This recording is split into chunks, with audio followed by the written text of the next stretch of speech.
오늘 사도행전 21장은 베드로가 이방인의 가정, 고넬료의 가정의 탐방을 끝내고 아주 특별한 이 경험을 한 후에 본 교회, 예루살렘 교회로 돌아온 겁니다. 돌아왔는데 생각지도 않은 그런 질책에 이제 부딪히게 되어집니다. 예루살렘에 남아있던 이 교인들이 이 지도자인 이 베드로가 바깥에서 했던 행동을 다 들었기 때문이죠.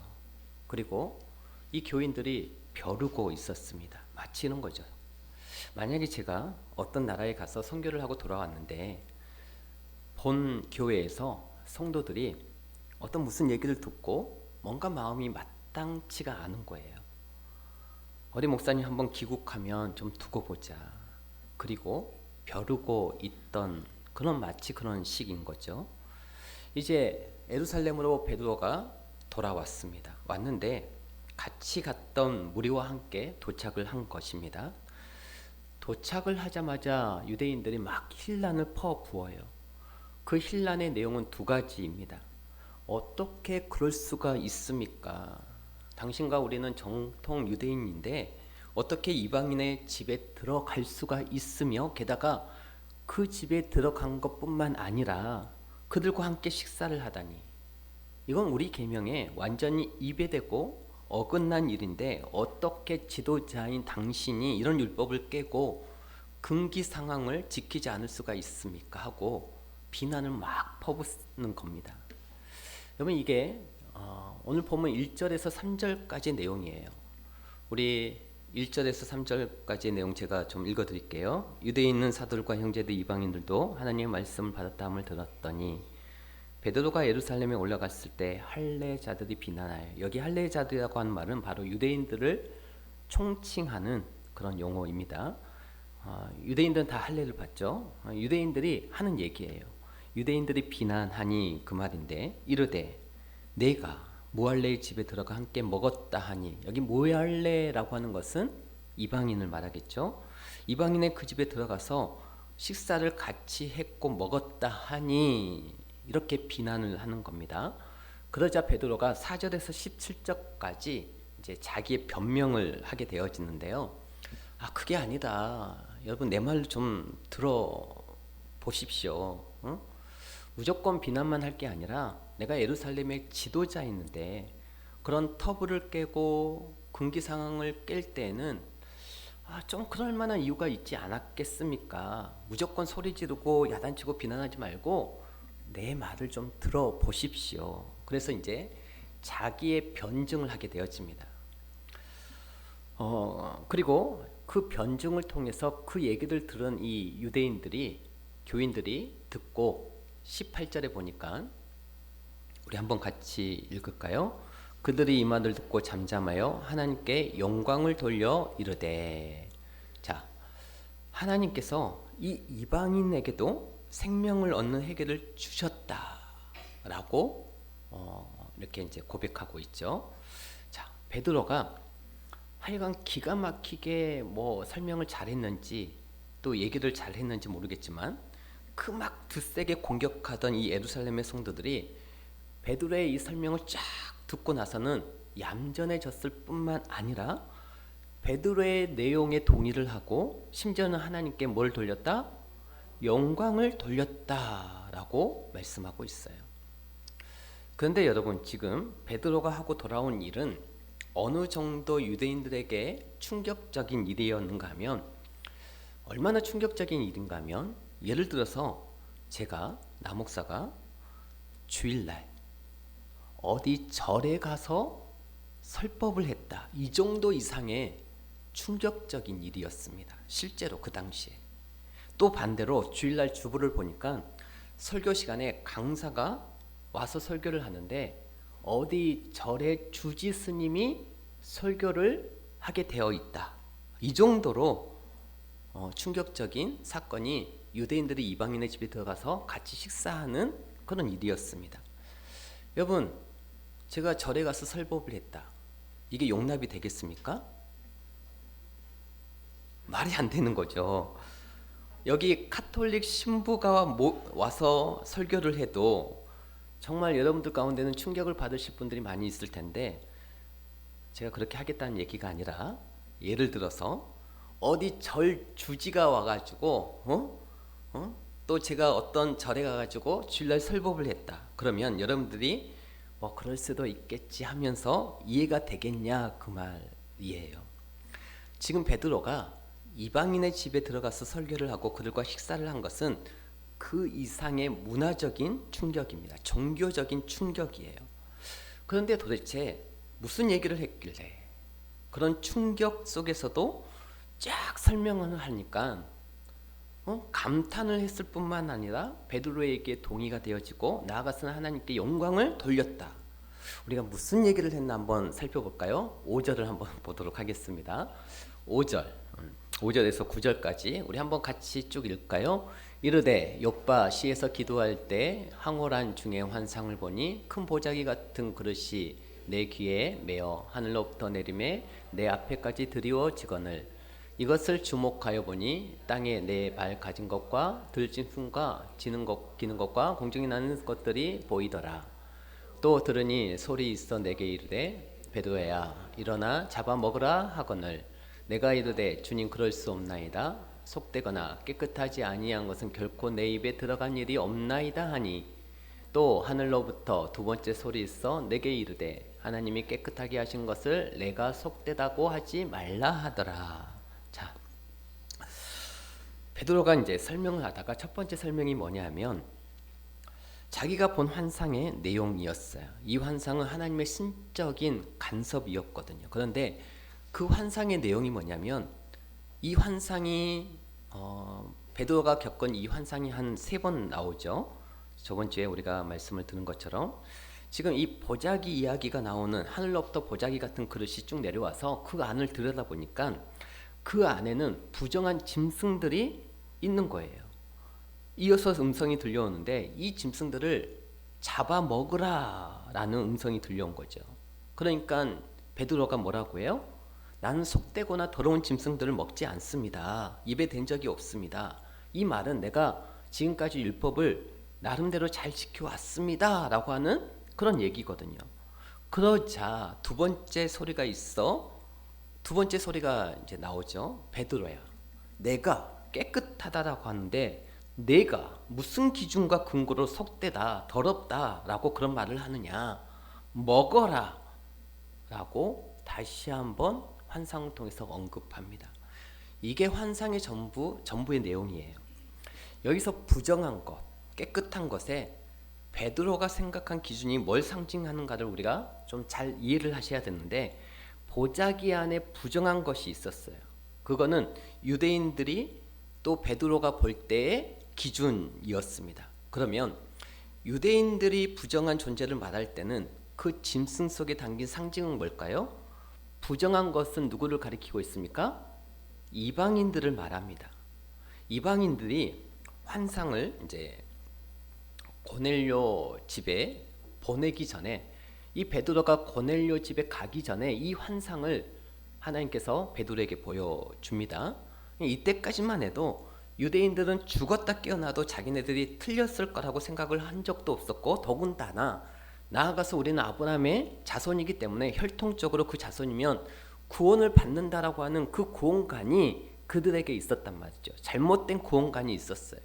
이런 구원관의 오해를 가지고 그들은 혈통적으로 구원받고 안 받고를 그런 기준을 가지고 가늠했습니다. 그래서 그들이 생각하는 이방인들은 뭐예요? 오늘 이 보자기 속에 있는 부정한 짐승이에요.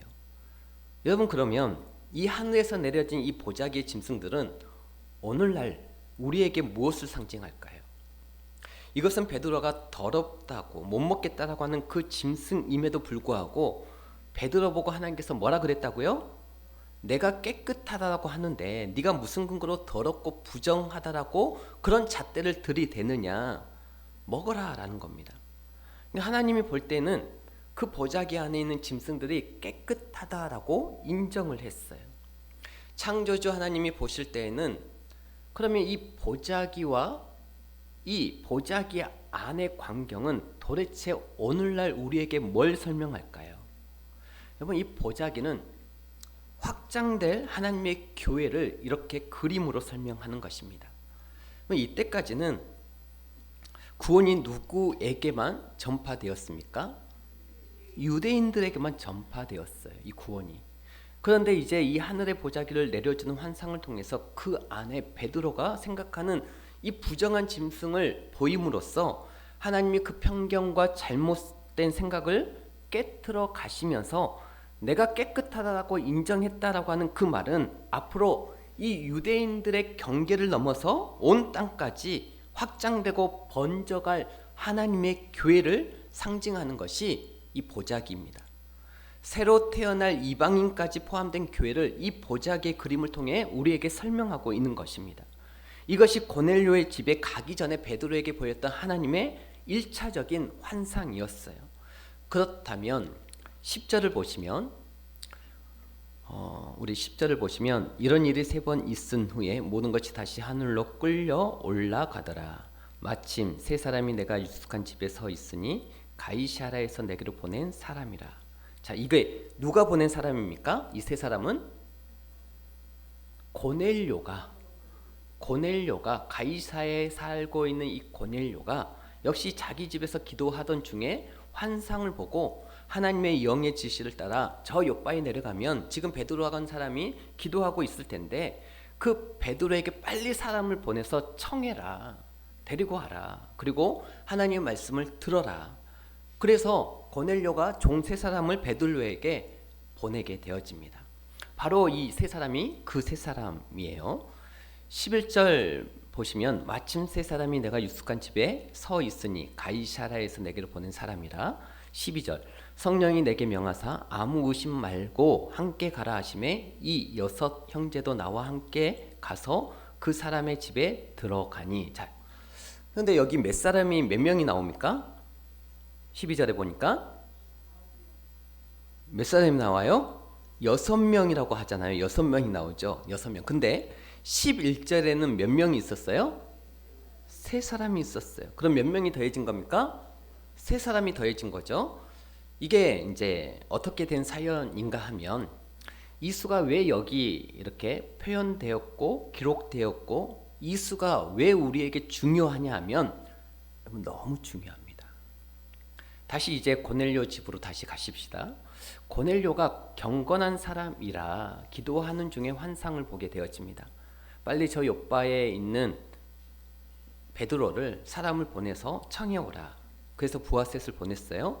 세 사람을 보내서 베드로의 집에 도착을 합니다. 그래서 베드로가 이 세 사람과 자기 옆에 함께 있던 제자들, 이 세 사람과 어디를 가게 된 겁니까? 고넬료의 집에 가게 되어집니다. 고넬료의 집에 가서 그 성령의 강림의 역사와 환상의 의미와 이방인에게도 하나님의 구원이 임하는 것을 다 목도하고 경험했어요. 그리고 이 베드로 자기까지 합하게 되어지면 몇 명입니까? 6사람에다가 베드로까지 합하게 되어지면 7이죠. 네. 그러니까 지금 예루살렘에 돌아온 이 베드로가 이 환상과 하나님이 이렇게 인도하심이 함께했던 이같이 경험한 이 역사를 몇 사람이 지금 증인이 되도록 하셨습니까? 네, 7사람이에요. 여기 분명히 12절에 성령이 내게 명하사 아무 의심 말고 함께 가라 하심에 이 6 형제도 나와 함께 가사. 그러니까 6사람도 지금 어디까지 쫓아온 겁니까? 예루살렘 교회까지 베드로를 따라온 거예요. 그렇죠? 자, 그러면 베드로까지 합해서 모두 7명. 이 놀라운 경험성에 공동 증인이 되어 있는 사람들입니다. 이 7명이. 여러분, 이게 왜 중요하느냐면 로마법에 보면 이 로마법에는 어떤 사실을 입증해야 되고 확증할 때에는 그것이 사실이다라고 선포될 수 있으려면 모두 7사람이 증인이 필요합니다. 그냥 어떤 사건의 증인을 쓰기 위해서는 2사람이면 되는데 어떤 사실이 입증이 되어야 하고 그것이 공개적으로 확증이 되어지려면 증인 7사람이 필요해요. 그런데 이 7사람이라고 하는 증인의 법이 사실 어디에서부터 전래되어 온 증인법인가 하면 애굽이 제국으로 있을 때 애굽의 문화로부터 전승되어져 온 법입니다. 이것이 로마 시대의 하나의 법으로 여겨졌고 또 로마에 치하에 있던 이스라엘과 이 당시의 모든 사람들이 그 로마의 이 통상법을 같이 사용한 거예요. 그러니까 수천 년 동안 이루어진 하나의 증인법이었던 것이죠. 그러니까 유대인들이 그런 증인의 법을 대대로 그렇게 인식하고 있었고 그들의 삶에 적용하고 있었던 것입니다. 그래서 이 이방인에게도 성령이 임하고 구원이 임하고 이방인에도 하나님의 은혜가 임했다라고 하는 사실이 역사적으로 입증이 되어야 하고 확정이 되려면 7명 최소한의 증인이 필요했던 것이죠. 그러니까 베드로가 첫째는 자기가 경험한 환상을 얘기했고 두 번째는 이것이 나 혼자만의 얘기가 아니라 여기에 따라온 6명도 같이 목도했다. 이 7명의 완전한 증인을 통해서 예루살렘의 교회 교인들에게 지금 설득이 되어진 겁니다. 이해되시죠? 그 다음에 보세요. 13절 보시면 그가 우리에게 말하기를 천사가 내 집에 서서 말하되 내가 사람을 요바에 보내어 베드로 한 시몬을 청하라. 그가 너와 내 온 집이 구원받을 말씀을 내게 이르리라 함을 보았다 하거늘. 이게 무슨 얘기입니까? 그래서 이 베드로가 고넬료 집에 갔더니 글쎄 이 베드로는 자기만 환상을 보고 여기까지 온 줄 알았는데 자기를 초청한 이 고넬료도 기도하는 중에 자기를 초대하라고 하는 환상을 보았다. 그런 말이에요. 그럼 이 역사의 만남을 위해서 이 만남의 운명적인 사건을 위해서 베드로에게도 환상을 보여줬고 동시에 누구에게도 환상을 보이셨어요? 고넬료에게도 환상을 보이셔서 이 두 사람이 하나님의 명령에 치밀한 계획과 섭리에 비껴나갈 수 없는 행동을 하게끔 하나님께서 밀어붙이셨어요. 하나님의 영이 환상이라고 하는 과정을 통해서 그래서 베드로에게 보내온 사람들에 의해 베드로는 이끌려 가야 했고 고넬료도 세 사람을 보내어 베드로를 초청해야 되는 이런 역사의 만남이 하나님의 작용과 섭리에 의해서 이 만남이 이루어졌던 것이죠. 그래서 제가 저번 주에도 말씀드렸지만 우리는 영의 사람들입니다. 영이라고 하는 것은 하나님께 속해 있어야 하는 거죠. 우린 그래야 기도해야 이 영이 하나님과 교통하는 거예요. 그래서 하나님께 우리가 저번 주에도 말씀드렸지만 하나님께서 예비된 자를 만날 수 있도록 기도하라고 했죠. 그리고 그 예비된 자를 만나보면 반드시 그런 강증을 우리가 들을 수 있어요. 여러분 제가 전도했던 분들도 이렇게 보면은 그런 얘기를 듣게 되거든요. 누가 나 좀 교회 좀 가자고 하면 좋겠다.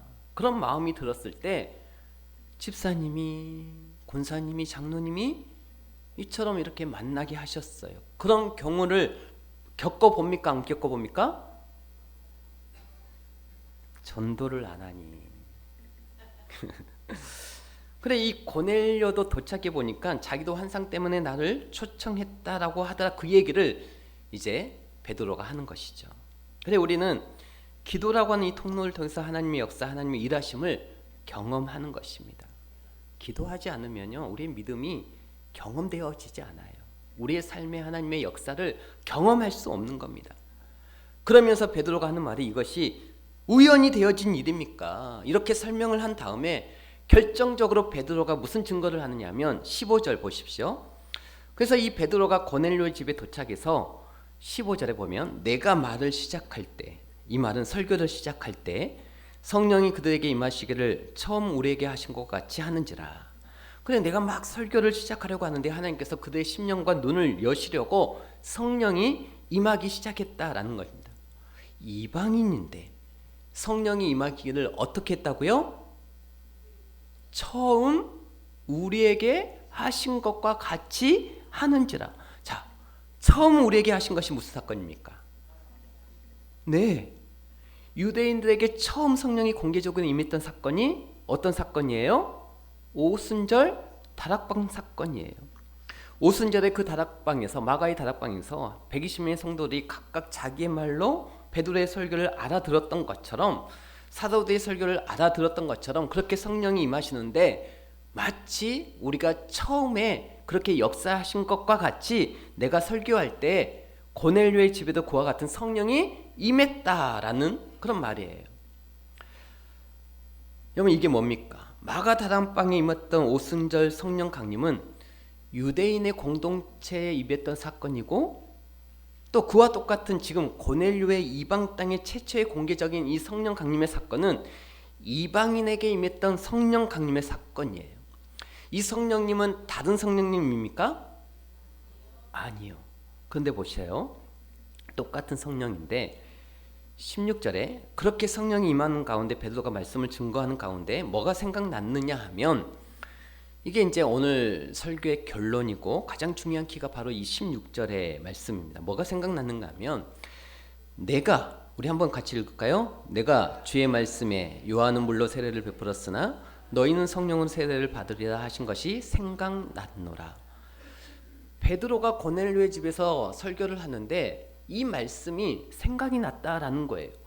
성령 세례를 이 고넬료 가정 가운데 임했다라는 말인데, 여러분, 이게 아주 신학적인 난제가 끼어 있고 쉽지 않은 내용인데 저는 우리 더 영광교회 나오는 성도님들은 다 이해하리라 제가 확신합니다. 아멘. 자, 성령이 강림하는 가운데 막 설교를 하는데, 이제 그때 베드로가 생각이 난 게 하나 있었어요. 뭐가 생각났다고요? 요한은 물로 세례를 주었으나 너희는 성령으로 세례를 받으리라 하신 것이 생각났다. 그러면 이 고넬료의 집에 임한 성령은 성령 세례입니다. 성령 세례란 말이에요. 그런데 도대체 요한의 물세례는 뭐고 예수님의 성령 세례는 뭔가, 이거를 우리가 마태복음 3장을 한번 찾아가 보시면 마태복음 3장을 찾으실 분들은 찾으시고 아니면 앞을 보시면 되겠습니다. 3장 11절 말씀 제가 읽어 드릴게요. 여러분, 눈으로 꼼꼼히 따라오시기 바랍니다. 나는 너희로 회개하기 위하여 물로 세례를 베풀었거니와. 일단 여기서 세례 요한이 말하기를 나는 물세례를 준대요. 물세례. 근데 이 물세례를 주는 목적이 아주 명료하게 여기 기록이 되어 있습니다. 뭐 하기 위해서?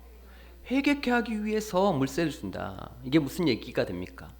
그러면 세례 요한이 주었던 물세례는 오늘날 세례와 성격이 좀 다릅니다.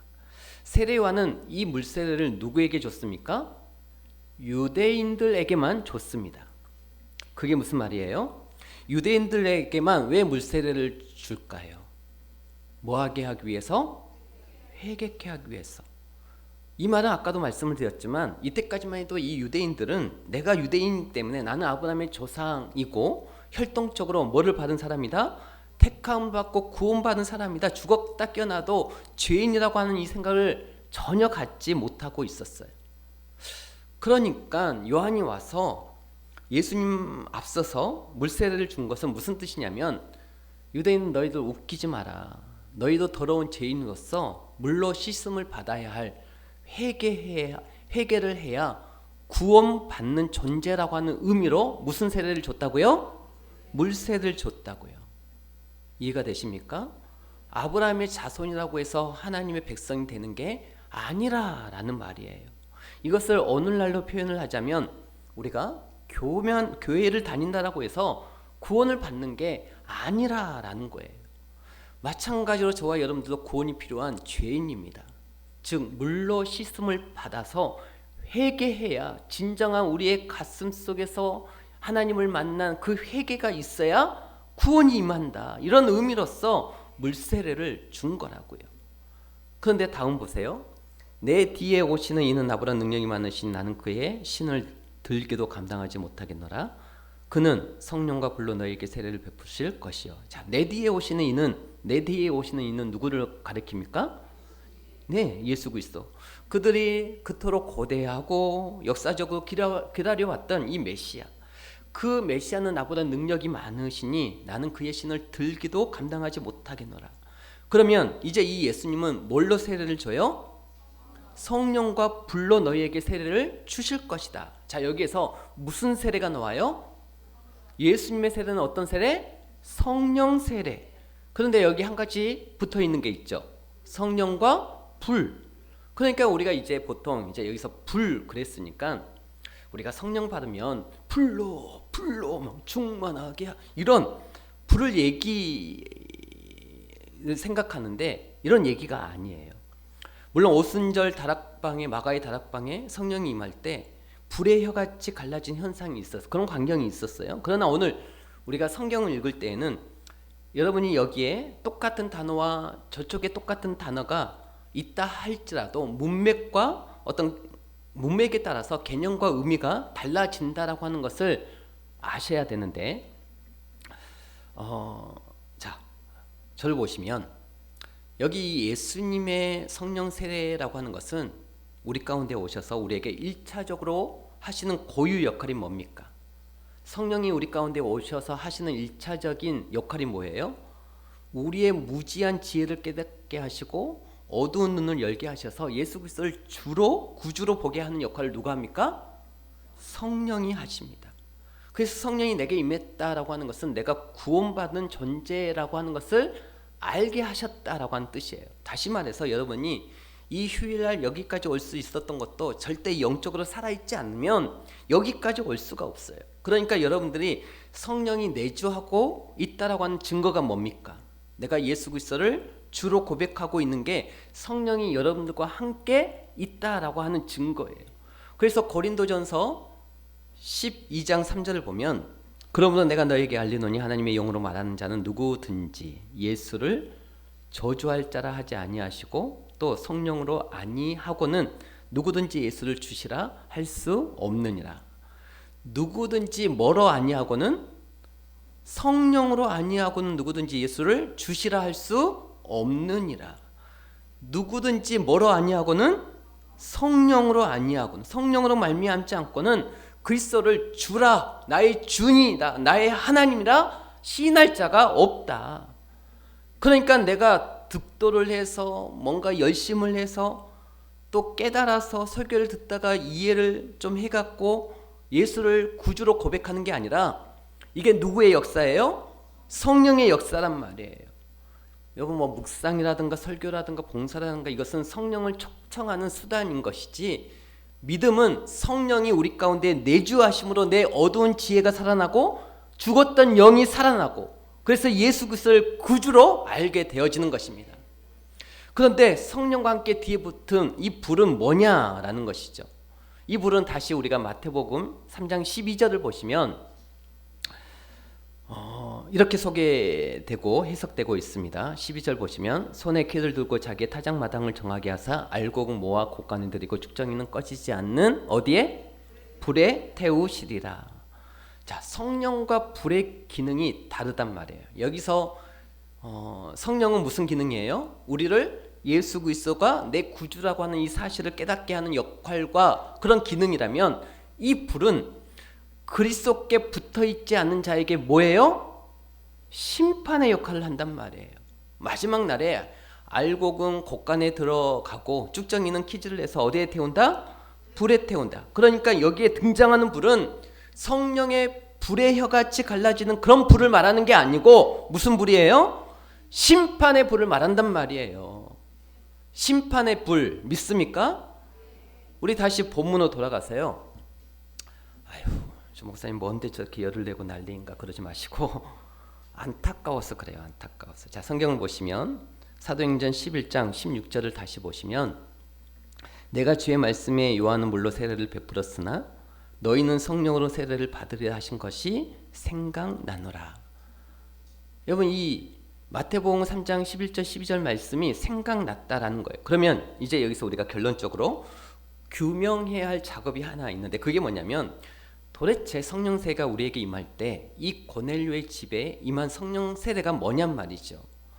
그것은 이렇게 되어 있습니다. 물론 성령 세례를 받았다라고 얘기할 때는 두 가지의 국면을 얘기하는데 첫째가 뭐냐면 성령 속에 이렇게 우리가 성령이 임하면 성령 속에 베프티스트, 그러니까 침례되다, 잠기다 그런 개념이 있어요. 성령께서 내게 푹 잠겨서 내가 내 몸 안에 있는지 몸 밖에 있는지 모르는 그런 성령이 내 안에 충만한 상태, 그런 성령 세례가 있고요. 또 하나 특별히 오늘 사도행전 11장에서 말하는 이 성령 세례는 같은 맥락에서의 성령 세례이지만 조금 다른 각도에서의 성령 세례입니다. 그것을 가장 잘 설명할 수 있는 본문이 우리가 이제 마지막으로 찾아볼 고린도전서 12장 13절을 보시면, 고린도전서 12장 13절 제가 읽어드릴게요. 우리가 유대인이나 헬라인이나 종이나 자유인이나 다 한 성령으로 뭘 받아요? 세례를 받아. 여기도 성령 세례가 나옵니까 안 나옵니까? 한 성령으로 세례를 받아 뭐가 되었고? 한 몸이 되었고 또 한 성령을 마시게 하셨느니라. 여러분, 성령이 충만한 이 성령 세례는 한 성령으로 세례를 받아 그리스도의 몸으로 들어갔다 그 말이에요. 그리스도의 몸으로 들어갔다. 그리스도의 몸으로 들어갔다라고 하는 것은 그리스도와 연합이 이루어졌다. 이게 이해가 됩니까? 무슨 얘기냐면, 성령으로 세례를 받는다라고 하는 이 개념은 무슨 뜻인가 하면, 성령이 우리 가운데 오셔갖고 우리를 누구에게로 끌고 들어가요? 그리스도, 예수 그리스도 속으로 우리와 합하게 만들었다 그 말이에요. 그러니까 우리가 성령 세례를 받는다는 것은 그리스도의 뭐가 되었다는 얘기예요? 그리스도의 몸이 되었다. 그리스도의 지체가 되었다라는 얘기예요.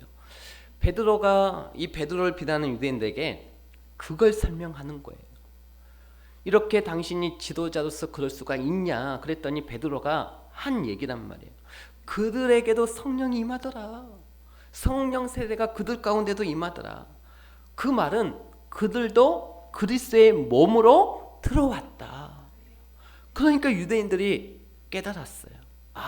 이때까지는 우리만 그리스도의 오른팔이고 왼팔이고 그리고 짐승만도 못하게 생각했던 저 이방인들은 우리와 함께 할 수 없는 그런 몸인 줄 알았더니, 이 이방인들도 지금 뭐가 되었더라? 그리스도의 뭐가 되었더라? 몸이 되더라 그 말이에요. 여러분, 이 귀는 누구 것입니까?